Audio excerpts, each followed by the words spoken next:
هل هي لعنة حارة الضبع، أم أنها مشيئة القدر التي أبت إلا أن تغلق أبواب الحارة الدمشقية العتيقة برحيل سكانها واحدا تلو الآخر؟ في يوم الخميس 29 من يناير لعام 2026 استيقظ الوسط الفني العربي على فاجعة دموية أعادت فتح جراح الذاكرة، مقتل الفنانة القديرة هدى شعراوي عن عمر ناهز 87 عاما.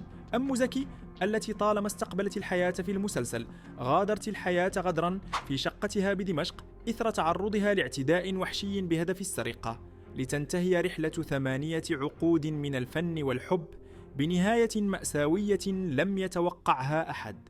ولكن بالعودة إلى الوراء نجد أن باب الحارة قد فقد أعمدته تباعا في تواريخ وأرقام تروي قصة الرحيل المؤلم.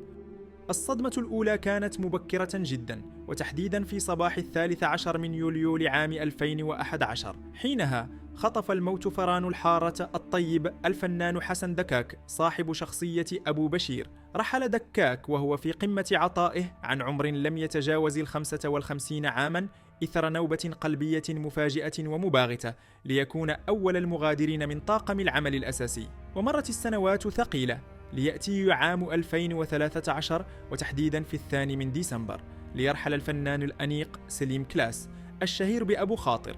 توفي في دمشق عن عمر 77 عاما بعد تدهور حالته الصحية إثر مضاعفات تنفسية، تاركا فراغا في دور التاجر الدمشقي الرزين.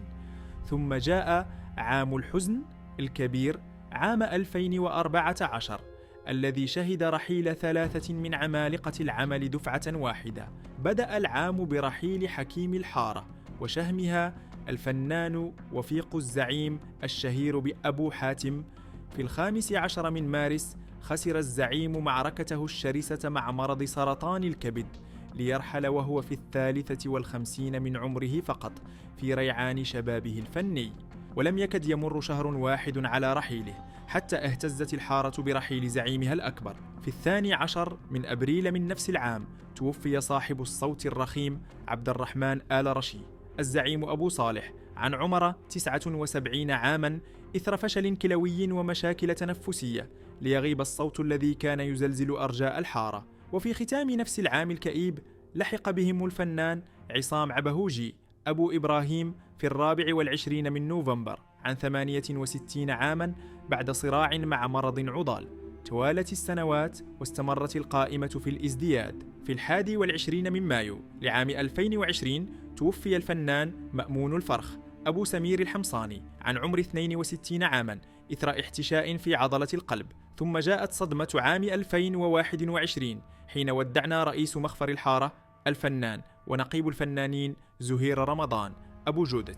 رحل في 17 من نوفمبر عن عمر 62 عاما بعد معاناة قاسية مع التهاب رئوي حاد. وبعده بشهر واحد فقط وفي الغربة البعيدة في الولايات المتحدة الأمريكية أسلم الروح الفنان محمد الشماط أبو مرزوق في 28 من ديسمبر 2021 عن عمر 85 عاما.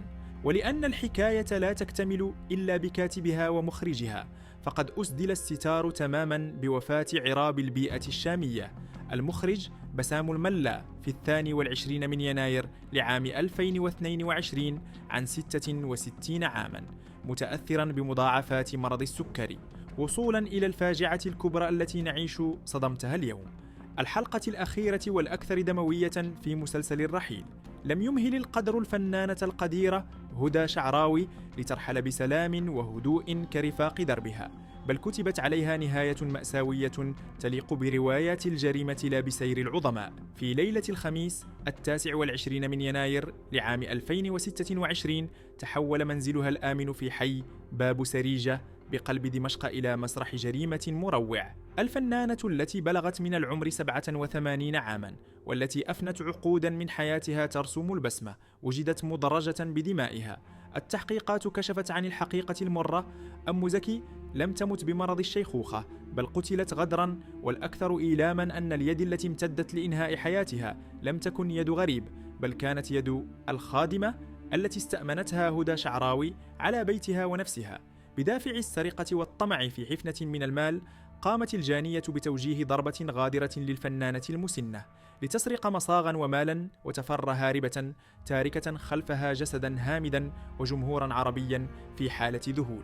ورغم أن الأجهزة الأمنية السورية تمكنت من إلقاء القبض على القاتلة في وقت قياسي، إلا أن ذلك لن يعيد لنا الداية التي كانت تستقبل الحياة في الحارة، فاستقبلت هي الموت وحيدة ومغدورة. اليوم ونحن نودع هدى شعراوي، نغلق صفحة بيضاء تلوثت بالسواد في آخر سطورها، وندرك أن حارة الضبع قد أصبحت بكل ما للكلمة من معنى حارة يتيمة. رحم الله هدى شعراوي، شهيدة الغدر وأيقونة الضحكة الشامية. ولعل المفارقة الأكثر إيلاما في هذه المأساة تكمن في طبيعة الدور الذي خلدته الراحلة، فقد عاشت هدى شعراوي سنوات طويلة على الشاشة في دور الداية، تلك المرأة التي تستقبل الحياة وتبشر بقدوم المواليد وتزرع الأمل في بيوت الحارة. لكن الأقدار شاءت أن تكون نهايتها هي النقيض تماما، فبدلا من أن تحاط بالحياة والزغاريد، أحيطت بالموت والصمت والخذلان في ساعاتها الأخيرة. إن رحيل هدى شعراوي بهذه الطريقة البشعة يفتح أعيننا على حقيقة مرعبة يعيشها كبار السن من المشاهير وغيرهم، الذين يجدون أنفسهم في خريف العمر وحيدين تحت رحمة غرباء قد تتغلب أطماعهم على إنسانيتهم.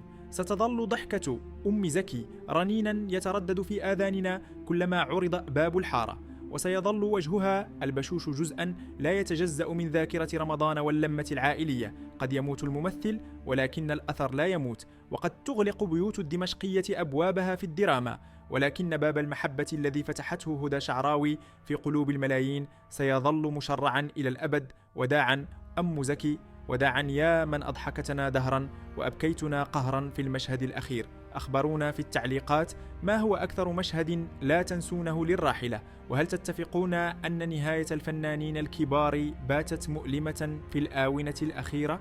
رحم الله فقيدة الدراما السورية.